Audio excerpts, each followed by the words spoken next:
On n'a pas besoin d'être calé en informatique, mais de savoir utiliser certains outils, ça aide. C'est vraiment, ça devient urgent pour nos communautés de suivre l'innovation. La technologie, c'est ce qui va te permettre d'être leader dans ton secteur. Parce que je lui dis, oui, tu dis à quelqu'un, oui, le leadership. C'est quoi le leadership? C'est quoi le leadership? Alors que si tu es médecin Oui. et que tu sais utiliser les ordinateurs, tu sais aller faire des choses, faire plus de recherches, tu vas évoluer, tu vas avancer plus vite.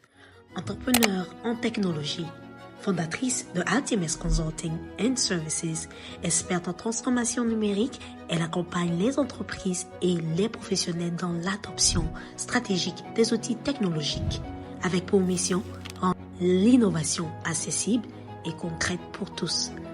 Accueillez avec moi Madame Edith Taki. Cette année, dans le mois de février, comme d'habitude, on célèbre le parcours, l'impact des personnalités noires. Et aujourd'hui, j'ai dans la salle une dame qui n'est plus à présenter, très bien reconnue dans notre communauté francophone ici à Toronto. J'aimerais avec moi que vous accueilliez Madame Edith Taki. Bonjour, Eunice. Bonjour. Je peux entendre les bruits virtuels, les gens applaudir depuis leur salon parce que vous avoir dans cette salle, c'est incroyable. C'est vraiment une opportunité que j'attendais depuis longtemps et je suis vraiment ravie. C'est un honneur pour moi d'être là et Oui. de pouvoir répondre justement à cette attente-là. Je pense qu'elle sera en mesure de vraiment nous aider. Surtout nous, la jeunesse, on a vraiment besoin de vos conseils et entendre votre parcours. Donc, avant de commencer, moi, je vous connais personnellement, mais il y a certaines personnes qui n'ont peut-être pas l'occasion, qui n'ont jamais eu l'occasion de vous parler. Donc, qui est Madame Edith Taki? Plusieurs facettes, plusieurs casquettes aussi, comme on aime dire ici. Donc, je suis maman déjà, mariée, mère de 3 enfants, de 3 magnifiques enfants. Et puis, je suis consultante en système d'information, transformation digitale et innovation. L'innovation qui me rejoint un peu dans tout par mon goût, là, poussé vers la technologie, par curiosité, par désir de comprendre. Et voilà, plus ou moins. Puis je suis francophone, franco-ontarienne, je veux dire, et je suis africaine. Je défends haut et fort cette identité-là que j'aimerais transmettre à mes enfants et que j'aimerais que nos jeunes, même en étant immigrants dans un pays qui n'est pas le leur, utilisent comme une force parce que c'est notre racine, c'est nos bases et c'est ce qui nous propulse. Merci. J'adore votre présentation parce que vous avez commencé en disant « je suis maman » et puis vous avez fini par j'aimerais continuer à promouvoir ma culture et que mes enfants aiment mes valeurs. Donc, est-ce que vous pouvez nous dire exactement comment est-ce que vous êtes arrivé au Canada et d'où viennent ces valeurs-là dont vous avez parlé? Alors, j'ai grandi, moi, en Côte d'Ivoire. J'ai fait toutes mes études jusqu'à mon diplôme d'ingénieur en Côte d'Ivoire. Ingénieur. Oui, ingénieur en informatique. Ingénieur Donc, en informatique. c'est ça. Donc, avant, c'était l'INSET. Donc, quand je terminais, c'était l'Institut national polytechnique Félix Houphouët-Boigny de Yamoussoukro. Ok, juste pour vous donner un contexte, pour ceux qui ne sont pas ivoiriens, l'INSET, c'est une école très prestigieuse en Côte d'Ivoire et la majorité des personnes qui ont la possibilité d'être admis à cette université-là sont généralement des personnes qui sont très, très intelligentes, très, très disciplinées, qui ont beaucoup de discipline et qui y mettent vraiment du travail pour arriver où ils sont. Donc, je voulais mentionner cela. Bosseuse, oui, bosseuse depuis le lycée scientifique de Yamoussoukro déjà. Donc, j'étais déjà dans l'élite, on va dire. Voilà, et vouloir être toujours parmi les premiers, donner le meilleur de soi dans tout ce qu'on fait. et que je continue d'ailleurs d'essayer de faire. C'est ça. Donc, voilà, après mon diplôme d'ingénieur, je commence à travailler donc, à Abidjan. Et c'est un peu passage à l'an 2000. Donc, beaucoup de personnes sont recrutées pour travailler en France. Ok. Donc, dans le temps, ça ne m'intéresse pas du tout. Je dis non, enfin, moi, la France, je connais. Je partais déjà en mission ou en vacances. Et puis, je sais que c'est galère, quoi. Que l'hiver, c'est pas évident. Et que les Ouais. gens, ils font des kilomètres pour aller chercher à manger la bouffe du pays. Oui. Et donc, ça ne m'intéressait pas. Je dis, moi, si j'ai un bon boulot ici, je le fais. Et puis ben, après, ben, voilà, on avance là. Et puis, on aspire à avoir une vie de famille. Et puis, je rencontre quelqu'un, on commence à vivre ensemble et tout. Et puis après, ben, lui, il avait un projet d'immigration au Canada depuis. Ok. Et ben, quand ça s'est fait, il a décidé de partir. J'étais pas trop pour. Et puis, ben, on s'était séparés à ce moment-là. Ok. Tu vois? Donc, Wow. oui, Ok. oui, oui, oui. Donc, il est parti au Canada. D'accord. Et puis, moi, j'ai continué à travailler. Et puis, je travaillais pour une boîte française. Donc, je partais souvent en France, en mission et tout. Puis, lui, au bout d'une année au Canada, il ne trouvait pas de boulot. Il avait beaucoup d'offres pour travailler en France. Je vois. Et donc, il va en France. Et puis, on commence à se voir parce qu'on a gardé de bons contacts quand même, puisqu'on ne s'est pas séparés sur des problèmes particuliers. C'est juste qu'on se disait, ben, on n'a peut-être pas la même vision. Oui. Toi, tu veux aller vivre là-bas. Moi, ça ne me dit pas, là. Moi, je me sens bien ici. Ouais. Et puis, de fil en aiguille, et puis on se remet ensemble. Et puis, il dit oui. Et puis, c'est la période où ça commence un peu. Il y a la guerre et tout en Côte d'Ivoire. Et puis, il ne supporte plus d'avoir peur parce que je suis toujours là-bas. Ah non, il faut que tu me rejoignes et tout ça. Et donc, il revient en Côte d'Ivoire. Et puis, on se marie.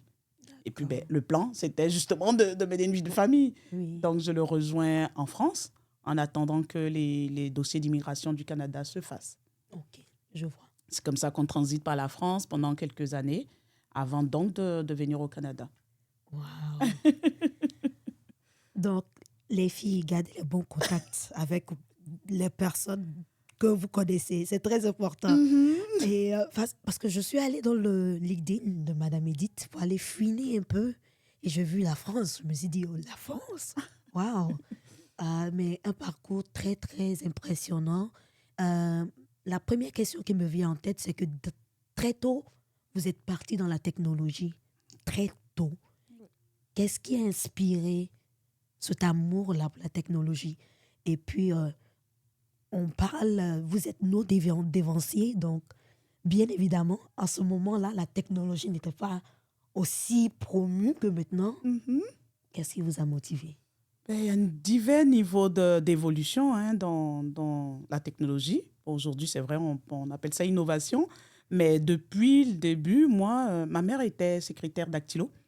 Puis je la voyais taper sans regarder le clavier.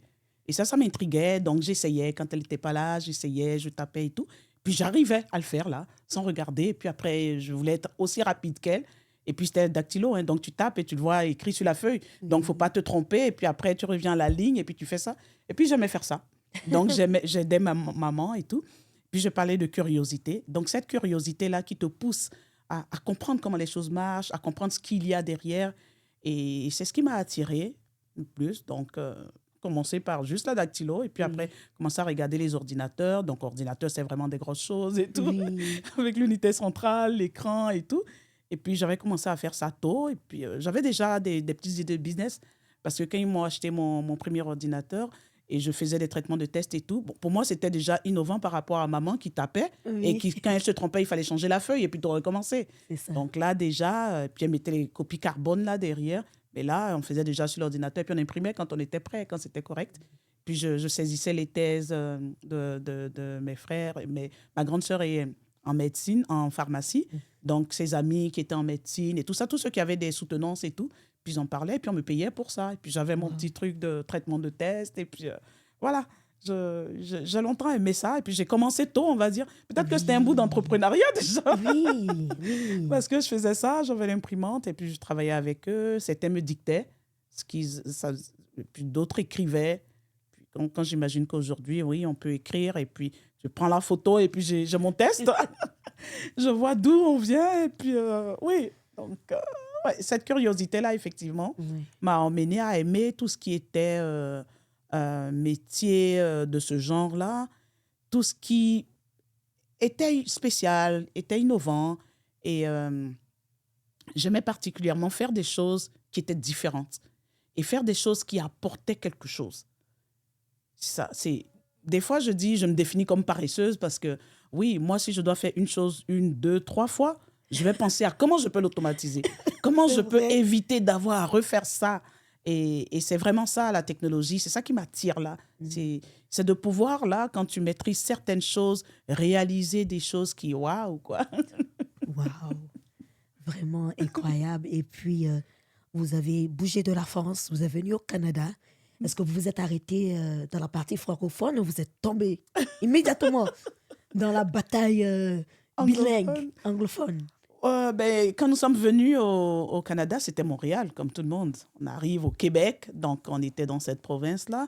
Et nous sommes retournés encore en France. Donc, c'était des va-et-vient par rapport au travail, en fait, Je qu'on vois. trouvait. Donc, mon mari avait des contrats chez France Télécom. Donc, on retournait. Puis moi, j'étais chez Air France. Donc, voilà. Donc, on faisait la navette entre Montréal donc, et la France. Et à un moment donné, donc, on a eu notre première fille. On l'a eue en France. Après, le deuxième, on l'a eu ici. Parce que comme on faisait la navette, donc on allait, on venait, on était venu à Noël. Et puis, il avait décidé qu'il ne devait pas repartir. Donc, il est né ici. Et puis, on est retourné. Donc, les enfants, du coup, étaient scolarisés. Et c'était compliqué parce qu'ils grandissaient. Et puis, donc, papa faisait la navette. Et puis, moi, j'étais plutôt stable en France. Et D'accord. puis, à un moment, on s'est dit non, quand même. À un moment donné, il faut qu'on stabilise ça parce que notre grande fille... elle était rentrée donc je ne sais pas comment trouver l'équivalent ici. Donc, elle rentrait en 6e. Donc, elle devait rentrer en 6e. Et on a choisi de la mettre délibérément dans un établissement anglophone, donc où il y avait beaucoup plus d'heures d'anglais que le programme normal. Donc, elle a passé des concours et tout. Elle a réussi le concours. Elle était toute fière. Et on était content de faire ça parce que pour nous, en fait, le français, c'est bien, mais être bilingue, c'était vraiment l'avenir. Oui. Et en discutant avec nos amis à Montréal, nous disaient « Ah, c'est bien parce que même si elle vient ici au Québec, pour être dans un programme anglophone, il faudrait que les parents soient anglophones. Donc, elle ne peut pas intégrer un programme anglophone directement.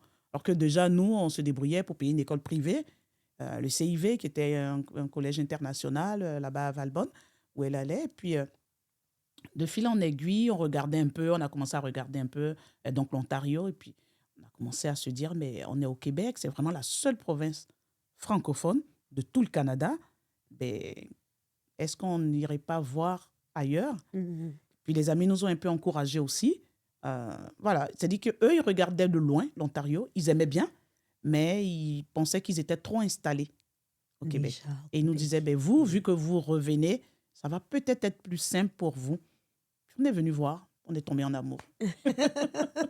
Une très, très belle histoire d'amour. Et nous, on est ravis vraiment de vous avoir ici, dans notre communauté franco-ontarienne. Et puis, vous êtes venus, quand vous êtes venus, comment est-ce que s'est passée l'intégration? Est-ce qu'il y a eu un choc au niveau linguistique, culturel peut-être? Pas linguistique ni culturel, la recherche d'emploi. J'étais sur le point de vous poser cette question, mais Ça a été je suis ravie le plus compliqué. Recherche d'emploi. Oui. Tu arrives, tous les deux ingénieurs en informatique. Mon époux est plus dans les systèmes, donc administrateur de base de données, cloud computing, tout ce qui est serveur d'application et tout ça. Puis moi, ingénieur informatique, application à valeur ajoutée, assurance qualité et tout. On voit beaucoup d'offres, on postule, rien. On parle l'anglais. On parle l'anglais à l'école. On était parmi les meilleurs en anglais. Au moins, ils parlaient déjà l'anglais, les amis. Oui, on parlait l'anglais. Mais bon, ça sonnait pas comme le leur. Hein. On avait encore du mal à comprendre certains qui parlaient trop vite. On disait des choses genre my stomach hurt pour dire qu'on a mal au ventre. Oui. Donc, tu vois un peu là, l'anglais vraiment... voilà, traduit vraiment c'est ça là, mot par mot, du français. Voilà, traduit du français et tout. Et puis, c'était la fille, notre fille, donc la grande, qui nous corrigeait parce que elle, déjà, elle avait 80% de ses leçons en anglais. Et le tout petit, lui, il n'avait aucun mot d'anglais. Donc, lui, il se retrouve à l'école, il doit tout apprendre. Mais il était à la maternelle. Donc, ça allait. Et puis, ça passait vite. Et puis, notre challenge, là, c'était parler l'anglais. Donc, à la maison, on filme en anglais, on s'oblige à parler anglais. Tout le monde, il faut parler anglais. Alors, on parlait anglais partout. Et en allant au supermarché, des fois, on ne comprend pas trop. Et les caissières posent une question. Et puis, Oui. oh, Laurine, qu'est-ce qu'elle a dit? Et Laurine qui nous traduit. Et puis les dames, oh, you speak French. I would like to speak French as you. Oh, I would like to speak English Yes, as as you. you. Et on ne comprenait pas pourquoi les gens aimaient Aimaient autant la le langue. français. Oui. Et après, on a compris, en fait, c'est que c'était une chance qu'on avait, ce français-là. Oui. D'être bilingue, c'était waouh, quoi. Oui, c'est vrai. C'était waouh. Et du coup, là, au lieu de lutter à vouloir forcément chercher dans le monde anglophone, parce que on s'était donné ça aussi comme limite, Oui. et on a commencé à regarder en francophone maintenant. Et donc, moi, j'ai commencé dans un conseil scolaire francophone. Ça a été mon premier poste. Et tout le monde ici devient enseignant. On m'a dit non, en attendant de trouver, va Quelque peut-être chose. postuler pour ça. Et puis, en allant regarder, j'ai vu qu'ils cherchaient un technicien. Puis, j'ai hésité. Puis, quand j'ai discuté avec les amis, ils ont dit, écoutez, ça fait un moment que vous cherchez. Ici, là, chez les anglophones, ce n'est pas le plus important. Le diplôme, ce n'est pas grave. Rentre, et puis ça va peut-être déboucher. Waouh. Mais ça a été compliqué pendant 1 an. Donc, moi, j'ai commencé à travailler un peu avant mon mari parce que lui refusait tous les petits contrats, il refusait tout ça. Oui. Et finalement, lui, il a trouvé, mais au Québec. Et donc, il travaillait, il vois. partait, il revenait, il partait. Moi, je voulais vous poser cette question-là parce que dès qu'on a commencé à parler et que vous avez dit que vous êtes ingénieur en technologie, je me suis dit, votre intégration allait être facile, mais apparemment, ça n'a pas été le cas. Non, du tout. Il y a beaucoup d'offres, Oui. mais beaucoup de demandes aussi. Oui. Et c'est là où, souvent, comme conseil, on dit à nos jeunes, réseautez, ayez un réseau. Parce qu'il y a beaucoup d'offres, justement. Mais ils prennent qui? Celui qui est recommandé a déjà un poids. Parce qu'on va peut-être ouvrir son CV. Oui. Mais sinon, on utilise l'intelligence artificielle pour C'est analyser ça. les profils. Et l'adaptation au marché de l'emploi, c'est super important. Et ce n'est pas quelque chose que quelqu'un t'apprend quand tu arrives. C'est ça. Donc, le profil ne correspond pas. Des fois, ils vont chercher des mots-clés. Et puis, c'est des petites choses peut-être que tu n'as pas faites. Alors Oui. que ce n'est pas le plus important dans le métier. C'est ça. Mais ils vont s'arrêter à là. Et puis, du coup, on a moins de chance à l'emploi. Déjà, je vous dis félicitations pour votre résilience parce que vous avez, je dirais, un peu, je dirais pas abandonné vos lauriers, mais vous avez décidé de commencer Ouais. quelque part, Oui, dans exact. quelque chose que vous connaissiez déjà, exactement. mais vous n'êtes pas resté là. Non. Vous avez continué de Heureusement. gravir les échelons et gravir les échelons. Et maintenant, vous passez de la technologie comme carrière à la technologie comme entrepreneuriat, activité d'entrepreneuriat. Et vous avez fondé la compagnie Altimex Consulting. Et maintenant, d'abord, avant de passer à votre réalité, qu'est-ce qui a inspiré cette transition? Justement, le parcours donc, que je viens de relater, donc on se retrouve très qualifié, on se retrouve parmi les meilleurs, Oui. puis qu'on arrive et qu'on se bute comme ça à un obstacle, c'est pas qu'il n'y a pas d'emploi, mais pourquoi on n'arrive pas à rentrer dans ce moule? C'est l'adaptation, en fait, du profil au marché de l'emploi. Donc, la première chose que j'ai voulu en créant Altimex, c'était que d'autres personnes ne vivent pas l'expérience que j'ai vécue ou peut-être évitent ou la vivent à un moindre niveau. Parce qu'on parle souvent de la boucle là, du cercle Oui, vicieux, oui. de le premier emploi canadien. Mais le premier emploi canadien, tu l'as comment? Si tu ne l'as pas et que personne ne veut te donner cette chance. Donc, je me suis dit, après, je suis tombée en entrepreneuriat, comme je dis. Je n'ai pas décidé un jour, oui, je vais créer l'entreprise. C'est que justement, j'étais dans mon poste de technicienne. Là. Et puis, après, on aspire aussi à évoluer.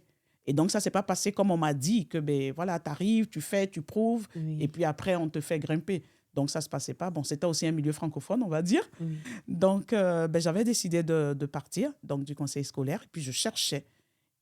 Mais toutes les offres qu'on me proposait, c'était être indépendant. Donc, il faut être incorporé. Donc, créer une entreprise individuelle pour pouvoir facturer. Et donc, j'ai créé l'entreprise à ce moment-là. Mais moi, je ne me voyais pas encore dans la peau de l'entrepreneur. La différence, c'était qu'au lieu d'avoir un salaire, moi, je faisais des factures. À la fin du mois, on me payait. Pour moi, ce n'était pas différent. Parce qu'en tant qu'ingénieur en assurance qualité, donc quand tu es chez un client, c'est 8 heures par jour. Voilà. Et c'est tous les jours quoi, de la semaine. Donc, ce n'est pas comme l'entrepreneur, tu vois, qui a plusieurs clients, qui cherchent des marchés, qui cherchent... Non, j'ai un client, je vais délivrer. C'est un peu comme si je suis employé, en fait. Oui. Sauf que je fais des factures. Et donc, j'ai créé Altimex dans ce cadre-là. Et puis, arrive Covid, on se retrouve dans cette situation où voilà, le contrat s'arrête, mais ils ne savent pas quand le contrat il va reprendre. Et par ailleurs, je connais beaucoup de gens, parce que dans la communauté, effectivement, ils sont nombreux à être enseignants, donc qui vont devoir commencer à travailler en ligne. Et donc, je suis informaticienne, donc on m'appelle pour me demander de l'aide. Donc, je commence à aider. Et je connais beaucoup aussi qui ont des organisations à but non lucratif. Et puis, je suis très impliquée. Donc, la plupart, soit j'étais dans le board, soit j'étais bénévole, soit j'avais un rôle. Et puis, on commence à se dire, ah ben oui, voilà, donc il y a des financements, il y a des choses à faire. Il faut avoir un site Internet. Allez, je m'y mets, je fais le site. Et donc, j'ai une entreprise, en fait. Oui. Donc, je peux facturer ces services-là. Voilà des choses que je peux faire. Et je commence comme ça. Et à un moment donné, je m'assois pour structurer mon entreprise, en fait. Mon entreprise, elle fait quoi? OK? J'offre des services en informatique. Quel genre de service? Et pour qui? Et je me dis, au lieu que les gens arrivent, parce que j'ai des exemples de plusieurs personnes en informatique qui arrivent, mais qui deviennent enseignants parce qu'ils ne trouvent pas le travail dans leur domaine. Oui. Mais pourquoi? Cette histoire de réseau, cette histoire d'adaptation des compétences. Et donc, je me dis, mais pourquoi est-ce que je ne développe pas un service pour répondre à cette question, pour résoudre ce problème? Donc, un service de formation-emploi où on te forme pour que tu coules dans le moule d'ici, pour que tu comprennes les 2-3 choses qu'on utilise ici en Amérique du Nord, que toi, tu ne connais peut-être pas. Oui. Mais l'essentiel est que tu es informaticien, tu as appris des choses et c'est juste d'adapter tes connaissances à ce qui est demandé ici. Oui. Quand je faisais mon entretien, on m'a parlé il y avait une question où c'est quoi un GDoc? Tu peux être informaticien, tu fais plein de choses, mais tu n'utilises pas Google Doc. Oui. Le Chromebook, j'ai découvert moi ici. Ça peut paraître, mais en Europe, le Chromebook, je ne connaissais pas. On n'utilisait pas du tout. Je ne sais pas si maintenant ils utilisent. Donc, c'est un peu des petites choses comme ça. Tu arrives et puis, elle ne connaît pas un Chromebook. Puis, elle est informaticienne. Donc, ça peut paraître bizarre. Et puis, on peut se faire rejeter pour des petites choses. Ces petites Des petites choses. choses. Donc, c'est comme ça que je commence à faire tout ça. Et après, je découvre que plus j'avance, mais les questions qu'on me pose, les gens qui me demandent de l'aide, ce n'est pas des informaticiens super calés. C'est la maman qui ne sait pas utiliser l'ordinateur, mais qui en a besoin parce qu'elle est au Canada. Figure-toi que elle a un entretien d'emploi. Et il a fallu qu'elle fasse son CV. Son fils l'a peut-être aidé. Mais à un moment donné, elle n'a pas envie de demander à ses enfants de l'aider. Et, je me retrouve... Nous, là, on se connaît. Je suis sûre que oui. maman va regarder cette entrevue et puis elle va dire... Mais maman, mais ça là, je t'ai expliqué hier. Je te dis. Maman. Et donc, l'enfant qui oublie sa place d'enfant. Et donc, je comprends le défi que des amis m'appellent. Est-ce que tu peux m'expliquer ça? Puis des fois, je dis, écoute, au lieu de m'attendre, parce que je t'ai attendu jusqu'à ce soir et tout ça. Au lieu de m'attendre, il fallait demander à ton fils. Et je commence à comprendre le défi qu'il y a à demander à ton fils parce qu'à un moment donné, l'autorité se déplace. Et puis, voilà, donc je commence à offrir des services d'initiation à l'informatique. Et ça, j'en ai fait pas mal avec la maison d'hébergement à Toronto, avec Oasis, avec la SEO, donc des entreprises qui reçoivent des cohortes de femmes en entrepreneuriat. Mais on n'a pas besoin d'être calé en informatique, mais de savoir utiliser certains outils, ça aide. Parce qu'en tant qu'entrepreneur, tu ne vas pas embaucher un community manager, tu ne vas pas embaucher une assistante administrative. Tu dois vraiment épouser tous ces rôles-là pour démarrer. Oui. Et la base, c'est l'outil informatique, c'est la connaissance de quelques outils informatiques qui peuvent aider donc, à optimiser son travail, quel qu'il soit. Wow. Et c'est un peu vers ça qu'on s'est lancé. et avec le motto de la technologie pour tous. Et moi, j'adore. Un très bon motto, en tout cas. Et moi, ce que je retiens de votre transition technologie comme carrière à technologie comme entrepreneuriat, c'est que vous avez été en mesure d'utiliser votre réseau. Oui, Et puis, vous avez aussi vu des opportunités. Vous avez été oui, en mesure de remarquer les gaps oui. dans votre domaine et puis essayer de fermer ces petites gaps-là. Exact. Donc, pour quelqu'un qui nous écoute, qui est vraiment nouveau ici au Canada, quel conseil vous pouvez leur donner pour mieux se positionner professionnellement? Bonne question. Oui, parce que c'est une question à plusieurs volets. Donc déjà, la meilleure des choses à faire, c'est avant de venir. C'est se positionner peut-être avant de venir et essayer de s'informer ou se former aussi à certaines techniques avant de venir. Parce que ça fait qu'on arrive plus ou moins prêt et on peut déjà commencer à postuler avant de venir. Et moi, aujourd'hui, ce que j'essaie de faire, c'est de rencontrer ceux qui s'occupent des services pré-départ parce que je sais qu'ils offrent des formations, des webinaires sur comment tu t'installes au Canada et tout, et essayer d'intégrer des modules d'informatique dans cela. Parce que la réalité est que les personnes qui ont ce besoin-là, quand elles arrivent, n'ont pas les moyens de payer des formations. Parce que tu arrives, tu es en train de jongler, les enfants sont à l'école, des fois on est obligé de prendre la voiture parce qu'on habite dans une zone un peu reculée, parce que c'est là où c'est un peu moins cher. Et donc, papa ou maman cumulent déjà 2 emplois. À quel moment ils s'asseyent pour se former? Et puis surtout, ils prennent l'argent où pour se former, même s'ils en ont besoin. Et donc, c'est de pouvoir leur offrir ces services-là quand ils sont en train de se préparer à venir. Donc, vraiment, l'immigration, le prendre comme un gros projet, là, c'est tout un projet, voir les différentes étapes. Qu'est-ce que je fais maintenant? Qu'est-ce que je fais quand? Qu'est-ce que je fais quand j'arrive? Et oui, le réseautage, c'est important. Donc, certains ne sont même pas affiliés à leur organisme de base, par exemple, de leur région, de leur pays d'origine. Et ces associations-là sont un bon pilier pour aider, en fait, à s'ouvrir à d'autres de la communauté, à d'autres personnes. Et heureusement, c'est pas des associations où tu trouves, par exemple, que des ingénieurs ou que des docteurs. Donc, il y a tous les métiers. Donc, Oui. facilement, on peut bénéficier de certains conseils, de certains exemples, de certaines références. Parce qu'effectivement, il y a les emplois qu'on voit sur les job boards et tout, mais ce n'est pas tout. Les meilleurs, là, c'est ceux qu'on sait de bouche à oreille parce que quelqu'un sait que dans son entreprise, on cherche quelqu'un et qui peut vous recommander. Et pour les jeunes, être curieux et ne pas se laisser bloquer, ne pas se laisser freiner. Il ne faut pas avoir peur de travailler parce que c'est ça. Il faut travailler. Aujourd'hui, on a beaucoup d'informations en ligne. On peut se former là, on peut apprendre si on veut. Donc, être curieux, j'entends parler de quelque chose, mais je vais aller chercher à en savoir plus. Et je vais certainement trouver des modules gratuits pour me former, pour en savoir plus et pour être au goût du jour aussi, parce que ça évolue. Hein. Ça évolue. Là, on est en train de parler d'intelligence artificielle et l'écart dont on parlait tout à l'heure, mais il se creuse là, il Oui, s'agrandit. effectivement. Celui qui ne savait pas faire des recherches dans Google, il va utiliser comme un chat GPT. Et donc, c'est vraiment, ça devient urgent pour nos communautés de suivre l'innovation, de savoir ce qui se fait, de comprendre ce qui se fait. Et je dis aux jeunes aussi, communiquez avec vos parents. Parce que nous, on ne sait pas tout. On peut être dépassé. Hein. On peut être vraiment dépassé. C'est vrai que oui, moi, étant en technologie, je touche encore, je vais chercher à comprendre. Mais quand on se moque un peu, on dit, oh, la maman de High Speed Show, là, elle a chassé de la maison parce qu'il était community manager, elle ne pensait pas que ça pouvait lui donner de l'argent. Mais comment elle va savoir que ça pouvait donner de l'argent? Et puis, ça peut donner comme ça peut ne peut pas pas donner. oui. Oui, et puis bon, tu es assis sur ton ordinateur, qu'est-ce qui prouve que tu es en train de travailler? Oui. Et donc, aider les mamans aussi à comprendre comment ça évolue et qu'est-ce qui peut être bien, qu'est-ce qui peut pas être bien. Parce que le rôle d'une mère, c'est d'accompagner son enfant dans ce qu'elle pense bien.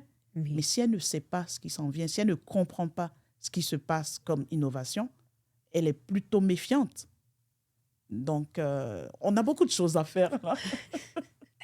Merci beaucoup. Votre réponse est tellement parfaite parce que ça touche vraiment toutes les différentes les différentes tranches d'âge, passant de nos parents, nos devanciers, à nous, la génération plus jeune.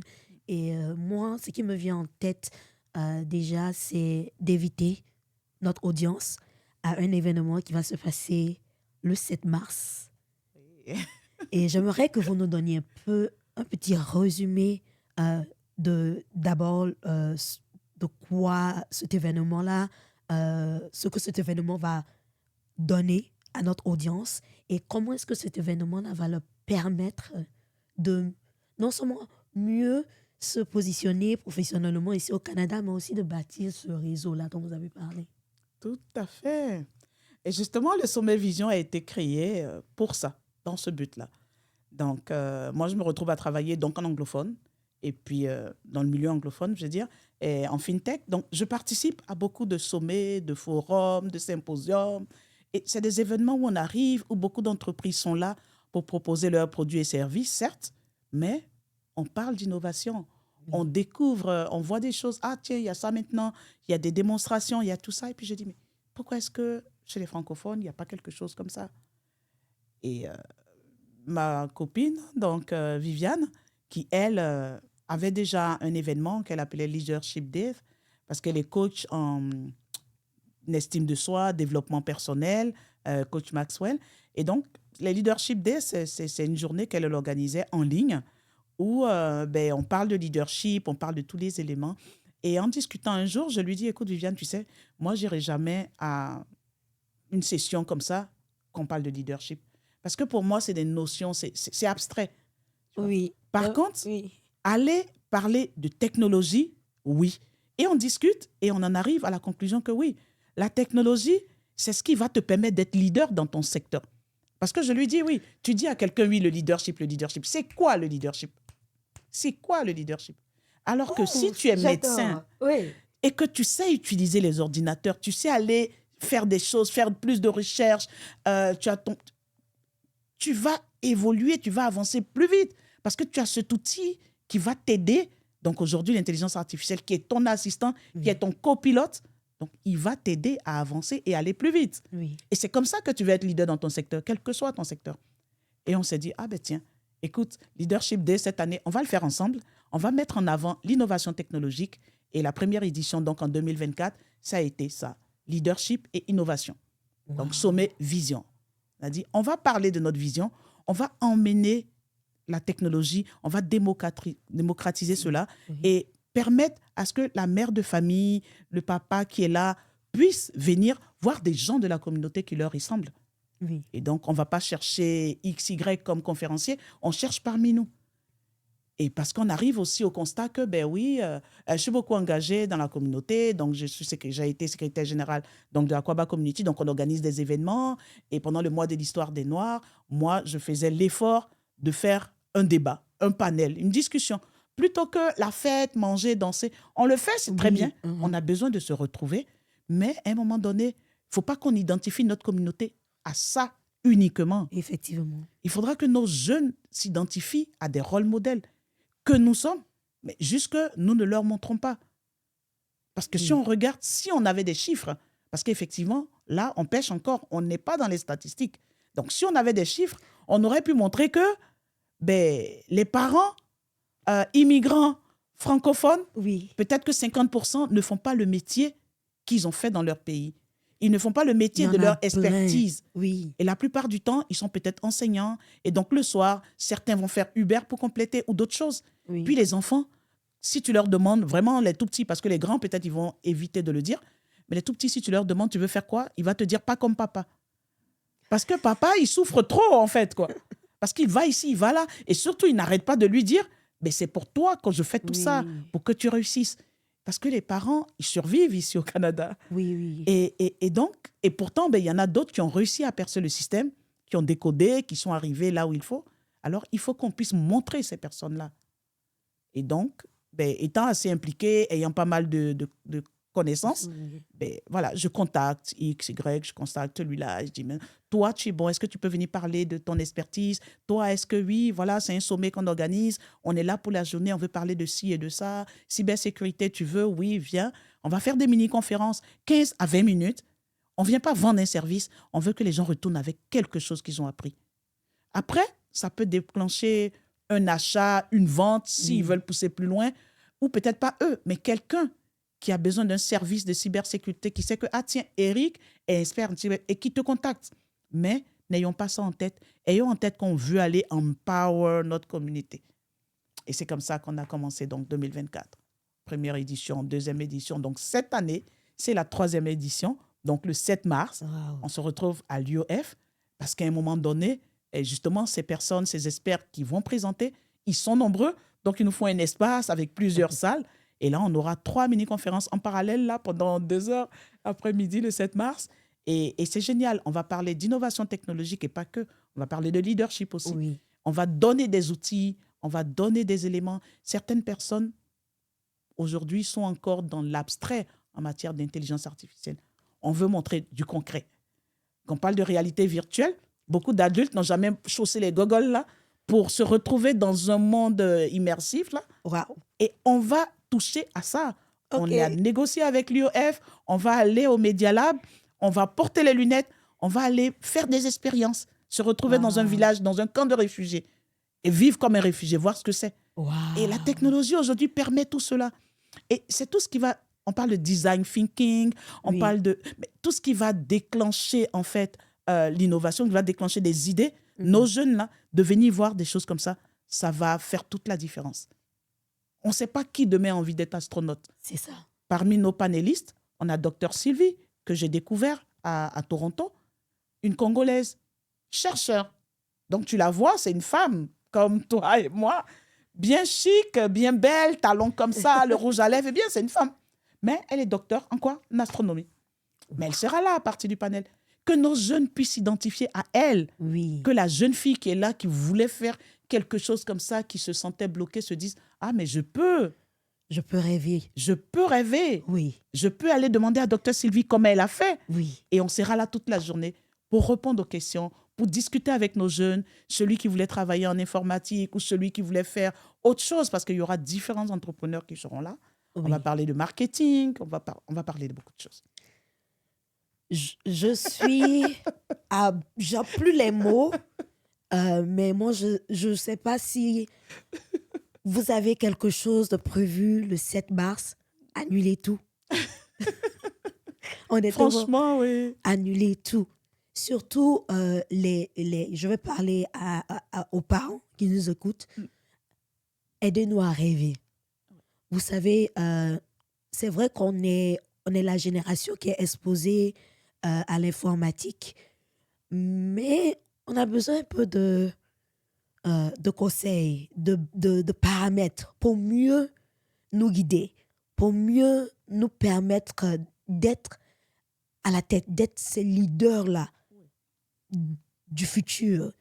Et le fait que la technologie, le leadership, l'innovation et la culture se rencontrent ce jour-là, moi, je me dis, ce n'est pas un événement que vous devez rater.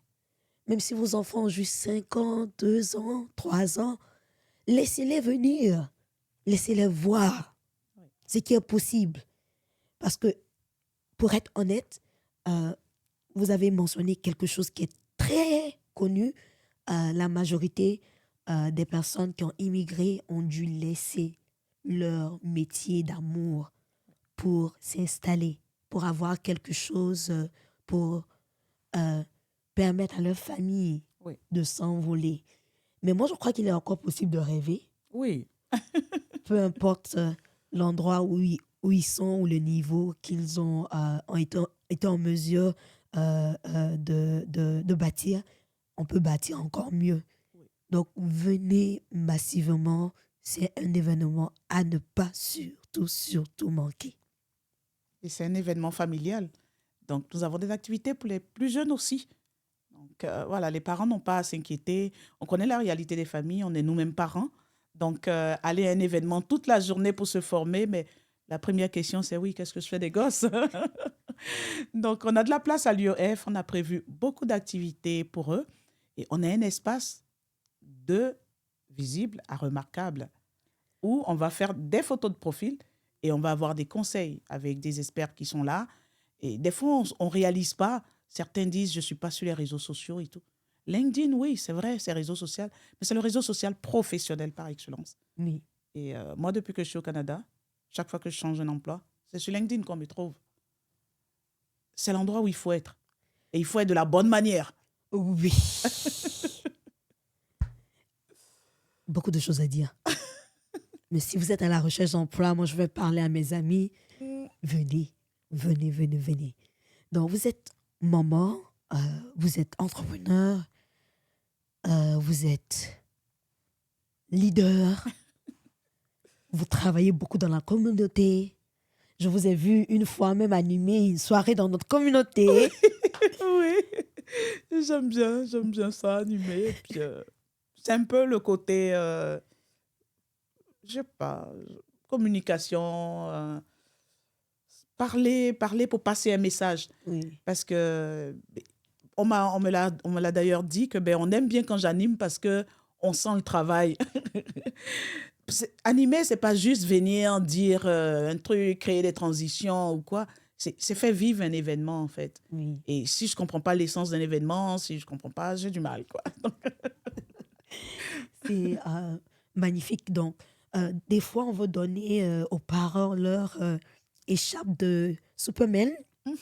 Mais vous, en tant que mère, comment est-ce que vous pensez que, quel conseil, je dirais, vous pourriez donner à nos mamans qui sont connectées ou peut-être les jeunes filles comme moi qui sont un peu hésitantes à tester ou rentrer dans le domaine de la technologie? Parce qu'on On se y dit est c'est déjà, beaucoup de hein. travail. On y est, tout le monde est déjà dans le domaine de la technologie, là, je veux dire. On Ok. est déjà, parce qu'aujourd'hui, on ne peut pas s'en passer. On est à l'ère du numérique. Si tu mets ton argent à la banque, que tu ne sais pas te connecter à la banque pour voir ce qui se passe, qui est-ce qui gère? Puis j'ai une amie que je taquine toujours parce que oui, tu lui fais un intérêt qu'elle va appeler son mari pour encaisser. Je lui dis, ne viens pas me dire le jour où tu vas constater qu'il a tout pris. Je ne dis pas qu'il est mauvais, mais bon, ça peut être tentant hein, un jour, on ne sait jamais. Et peut-être qu'il va vouloir faire un investissement et puis ça va mal se passer et tout, alors que bon, toi, tu n'es pas maître de ce que tu fais. Et c'est ça, nos mamans. Il faut vraiment, il ne faut pas hésiter, il ne faut pas avoir peur. Comme les jeunes, là, ils n'ont pas peur. Ils prennent, ils touchent, là, toi-même, tu dis, non, ça ne va pas se casser. Donc, il faut oser, il faut aller apprendre. Quand je dis il faut être curieux, et puis il ne faut pas hésiter à aller apprendre parce qu'aujourd'hui, il y a tout qui existe pour apprendre. C'est juste de se donner le temps. Oui. On a le temps de beaucoup de choses. Des fois, bon, on s'assoit, on paresse, on est là, on scrolle, on regarde les nounous, on regarde tout. Mais c'est du temps qu'on perd inutilement. Donc, si on se concentre vraiment qu'on veut apprendre quelque chose, une chose à la fois, il ne faut pas se dire je vais tout faire. Oui. Parce que là, des fois, quand je donne des sessions sur l'intelligence artificielle, je présente les outils. Alors les dames, oui, est-ce que vous pouvez mettre le lien? Est-ce que vous pouvez mettre le lien? Je vous présente parce que bon, on est dans une session, c'est 2 heures, on va finir. Et puis, je vous donne des informations, je vous donne des ressources. Mais il ne s'agit pas d'aller créer un compte dans tous les outils et puis les utiliser un à la fois. Et après, tu peux comprendre que celui-là me correspond plus que l'autre. Et puis, j'arrête. Parce qu'il y en a qui sont vraiment lancés. Des fois, on est en formation. Elles veulent payer tout de suite. Là, parce qu'elles ont fait les tests et tout. Là, GPT, puis on dit que non, la limite de la journée. Non, je vais payer. Non, pardon. Il faut essayer. Prendre le temps. Et vraiment, on a de quoi se former aujourd'hui. Oui. Et encore, on est dans une communauté ici en Ontario. Au Québec, je n'avais pas trop remarqué ça. Peut-être que ça existe, mais je n'étais pas plus impliquée que ça. Il y a des incubateurs, il y a des programmes. Donc, quand tu veux être entrepreneur ou tu es entrepreneur et tu veux être encadré, il y a des programmes qui existent. Et ces programmes, des fois, nous payent pour aller donner des formations gratuites.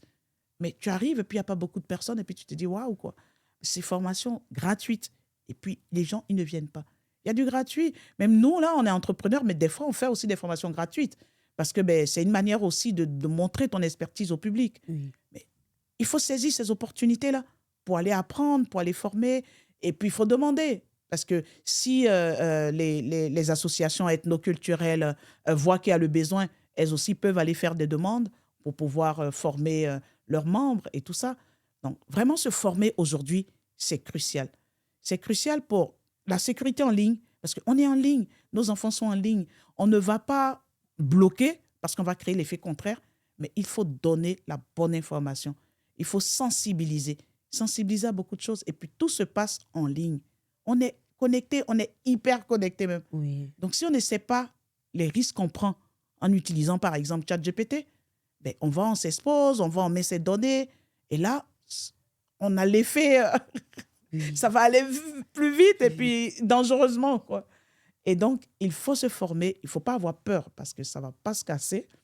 Et il faut se dire qu'au contraire, quand on ajoute ça à ce qu'on sait faire, on décuple ses compétences, on est plus productif et puis on évolue en entreprise. On perce comme ça.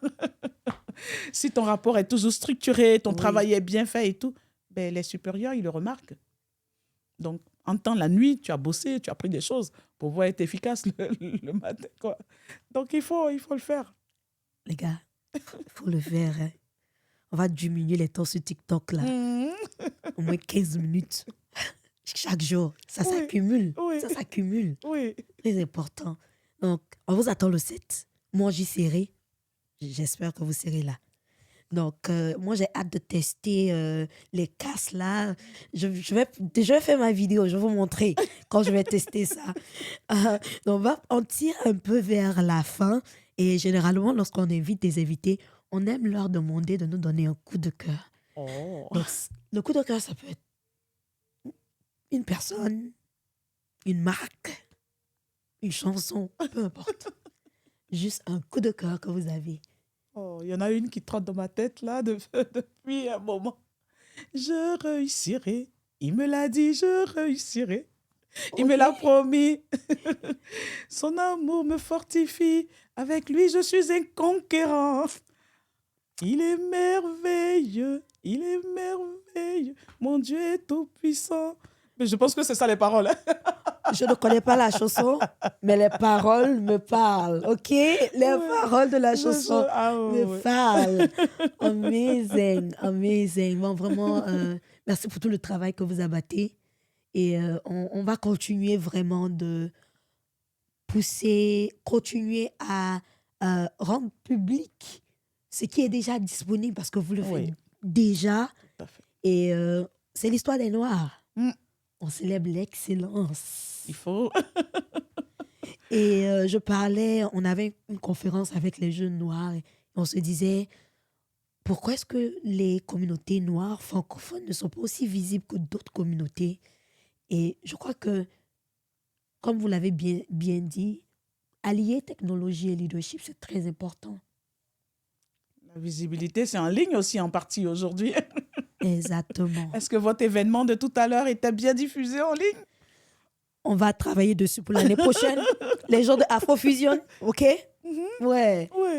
Donc, vraiment, il y a un travail à faire, mais on est ravis de vous avoir, de voir des personnes comme vous se dédier à mettre ce type de programme en place. Et moi, je vous souhaite vraiment que de bonnes nouvelles, beaucoup d'espoir dans ce que vous faites. On va finir avec la dernière question, je promets. Donc, cette question-là, j'aime bien la poser parce que je me dis qu'en tant que leader, généralement, les gens nous mettent sur un piédestal et c'est bien, mais j'aime aussi dire qu'en tant que leader, on inspire par nos exploits, mais on inspire aussi par les choses, les peurs, les obstacles qu'on a eu à surmonter. Donc, est-ce que vous avez déjà échoué? Est-ce que vous avez déjà douté de vous? Et comment est-ce que vous avez été en mesure de sortir de cette phase-là? Comment sortir de ça? C'est d'avoir une vision. J'ai une amie qui m'a dit une fois, et puis je l'ai tout le temps en boucle. Elle dit, quand il donne la mission, donc il, avec le grand I, il donne aussi la provision. Donc, quand on a une vision qui est claire et qu'on la reçoit comme une mission, alors les moyens pour la réaliser vont suivre. Parce qu'à partir du moment où je l'ai reçue, à partir du moment où c'est clair, en fait, quand je l'ai reçu. Bon, certains parlent de Ikigai, c'est que oui, tu as regardé ce que tu aimes faire, ce à quoi tu aspires, etc. Et qu'en fonction de ça, tu as défini ce que tu veux faire. Ou quand tu crées ton vision board en début Oui. d'année ou quoi, que tu dis, bon, au moins, voilà comment je me projette, voilà ce que je veux. Et que quand c'est clair, quand c'est bien énoncé comme ça, les moyens pour y arriver seront là. Ils seront là. C'est pas qu'ils seront accessibles, c'est pas qu'ils seront là tout de suite et puis on va en prendre, mais on va travailler à cela, de la vision à l'action. C'est un peu le thème du sommet vision d'ailleurs. C'est, on a une vision, on a vu quelque chose, mais on va agir, on va faire ce qu'il faut pour y arriver. Oui, il y aura des moments de doute parce que des fois, c'est difficile. Et en tant qu'entrepreneur, quand ça commence, c'est difficile. En tant qu'entrepreneur, c'est pas linéaire. C'est pas comme le salaire tous les mois, c'est le même montant et que ça peut peut-être augmenter. Mais en tant qu'entrepreneur, il faut être tout le temps en train de chercher. Il faut innover aussi. Il faut aller chercher ce qui va différencier son produit. Il faut voir comment. Il faut réseauter. Il faut aller rencontrer les gens. Et c'est pas toujours facile parce que on a la vie de tous les jours. Et en plus, moi, mon 9 to 5, je l'ai toujours, hein. Donc, oui, des moments de doute, ça arrive. Des échecs aussi. Ça peut être un échec par rapport à ta propre perception. Donc, la première année du Sommet Vision, quand on faisait le bilan avec Viviane, elle était très contente. Puis moi, j'étais mitigée. Donc, c'est ça. Et puis, je lui dis, mais je ne comprends pas pourquoi tu es si contente. On n'a pas eu 100 personnes comme on espérait. Elle me dit, non, mais dit, c'est la première édition. Regarde l'impact, regarde. Moi, là, les gens sont venus. Il y a eu des conférences super engageantes, super importantes. Et pour moi, en fait, beaucoup n'ont pas bénéficié de cela parce qu'ils ne sont pas sortis de chez eux, parce qu'ils n'ont pas pris cette chance-là de venir en profiter. Puis j'étais mitigée par rapport à ça. Donc ça, c'est quelque chose que pour moi, je peux dire, oh, la première édition, je l'ai vue un peu comme un échec. Bon, mais à mi-teinte quand même. Et c'est ça, oui, ok. La recherche de perfection, c'est bien. Des fois, il faut diluer, mais il faut rester excellent. Il faut rester excellent en toutes choses. Et le doute va arriver, ça fait partie de ce qu'on va vivre. L'échec aussi fait partie, c'est si on ne tombe pas, si on ne se laisse pas fléchir. Donc, c'est difficile, mais se relever et puis toujours en tirer la leçon. Ça a été comme ça, pourquoi? Qu'est-ce que je peux améliorer? Oui. Et c'est en cela que l'échec lui-même, finalement, il devient un succès parce qu'il va nous aider à aller vers ce qu'on veut, à aller vers le but, là, la vision, là, à aller la réaliser. Waouh. Vraiment, vraiment des paroles de sagesse, hein, les gars. Donc, la session d'aujourd'hui tire presque à sa fin. Votre dernier mot pour notre audience. Alors, prenez courage. N'ayez pas peur. N'ayez pas peur de la technologie parce qu'aujourd'hui, nous devons être là. Nous devons aller prendre notre place, en fait. Beaucoup de choses nous ont été imposées, mais c'est à nous aujourd'hui d'en tirer le meilleur parti pour faire ressortir le nous, là, notre culture et tout. Aujourd'hui, on investit dans l'intelligence artificielle pour faire connaître nos langues. Les langues maternelles là, sont en train de disparaître. C'est pourtant une des richesses de l'UNESCO. Puis même l'UNESCO le dit, hein, donne la liste des langues et dans les pays. Et la liste, encore, ça, c'est ceux qui sont répertoriés. Il y en a chez nous qui sont nulle part. Ouais. Donc aujourd'hui, on voit que Google maintenant a commencé à traduire le Joula, le BT, mais traduit où à l'écrit. Parce que si tu veux écouter la voix, ça va te dire le Anis Ogoma. Toi, tu sais que non, c'est pas comme ça on dit. Je te dis. Donc, c'est à nous maintenant d'aller investir, Oui. aller dans des projets. Et au Sommet Vision, on a une conférence comme ça de AI et nos langues maternelles avec Adidja Ndoye. Donc, vraiment, c'est là. On a la connaissance, elle est là. On a la technologie, elle est là. L'innovation, ces outils-là sont là. À nous d'aller prendre ce dont on a besoin pour amplifier notre voix. Notre histoire qu'on n'a pas racontée, les gens ont raconté à notre place, là. C'est vrai. Il faut que maintenant, nous, on vienne la raconter nous-mêmes. Et Effectivement. qu'on en profite pour que nos enfants puissent avoir accès à leur culture. C'est grâce à la technologie qu'on va réussir et qu'on réussit déjà à connecter l'enfant avec sa grand-mère qui est au pays.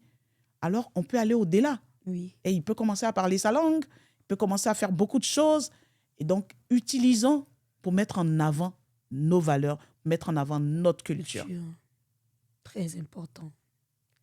Je parlais avec maman, elle revient encore.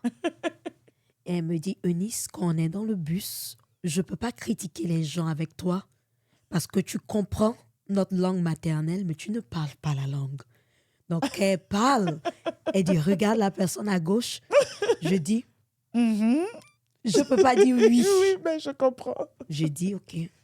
Donc, ce serait bien d'avoir... C'est une responsabilité pour nous tous, vu qu'on est dans la célébration de l'histoire, des personnes qui ont impacté des vies ici au Canada, des personnes noires qui ont impacté des vies au Canada. C'est important de vraiment transmettre Oui. toutes ces valeurs, toute notre culture à notre génération. Donc, moi, je suis partante. Je vais apprendre le baoulé. Donc, on se retrouve le 7 mars. Je vais mettre le flyer sur votre écran. N'hésitez pas de venir à cet événement. Je vous mets aussi le lien d'inscription dans la barre de description. Je vous attends. Au revoir. Merci beaucoup, Eunice. Merci pour cette session qui était très enrichissante parce que de parler de soi, des fois, on découvre encore des petites choses et puis si ça peut impacter plus d'un, c'est tout mon plaisir. Merci, moi, j'ai appris beaucoup de choses aujourd'hui, honnêtement. Et je repars grandi, honnêtement. Merci encore de votre présence. Merci Merci à toi. vous de nous avoir écoutés. Bonne soirée.